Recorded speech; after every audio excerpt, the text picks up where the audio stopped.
राघव सबको चड्ढा दिख रहा जी, है। कम से आम कम आदमी मीडिया पार्टी के भी सब भ्रम पक्षों में को है इस क्या? बात की जानकारी है। मतलब बहती गंगा में वो भी पंजाब और उत्तर प्रदेश का विधानसभा चुनाव दिख रहा है और किसानों के बहाने अपनी सियासत को साधने की कोशिश कर रही है। केजरीवाल जी मिलने जाने वाले हैं 1 घंटे के बाद किसानों से। चित्रा जी, भ्रम में वास्तव में अगर कोई है तो वो मोदी सरकार है। ये भ्रम में थे कि किसान अभी भी मासूम, एकदम सीधा सा, बिना किसी पढ़ाई लिखाई के, बिना अंग्रेजी हिंदी अक्षर पढ़े जी रहा है।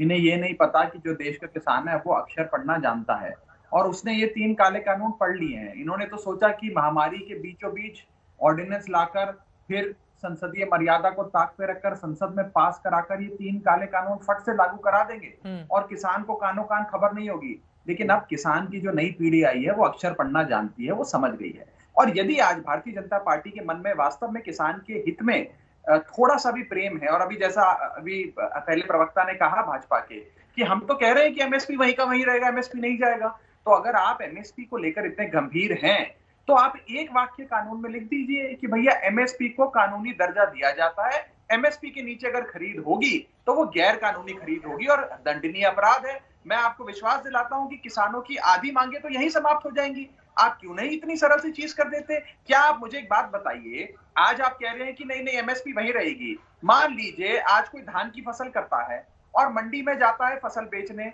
या मंडी के बाहर जाता है फसल बेचने, और वहां पर जो व्यापारी है वो एमएसपी से आधे दाम पे खरीदता है, तो क्या किसान यूट्यूब पे प्रधानमंत्री जी का भाषण दिखाएगा और कहेगा कि ये भाषण सुनिए, देश के प्रधानमंत्री कह रहे हैं एमएसपी पे लेना है, आपको एमएसपी पे लेना पड़ेगा?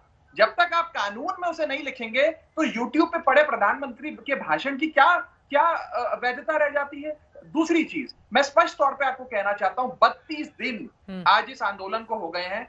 45 से अधिक, चित्रा जी, 45 से अधिक देश का किसान सिंघू बॉर्डर पे शहीद हो गया है।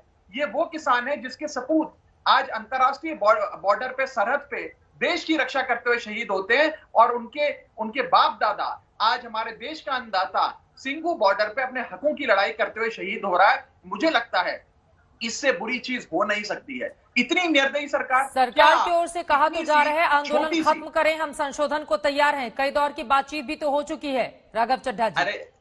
लेकिन चूंकि सियासत भी वहां पर काफी तेज आंच में जल रही है, तो इस वजह से स्थिति जस की तस बनी हुई है।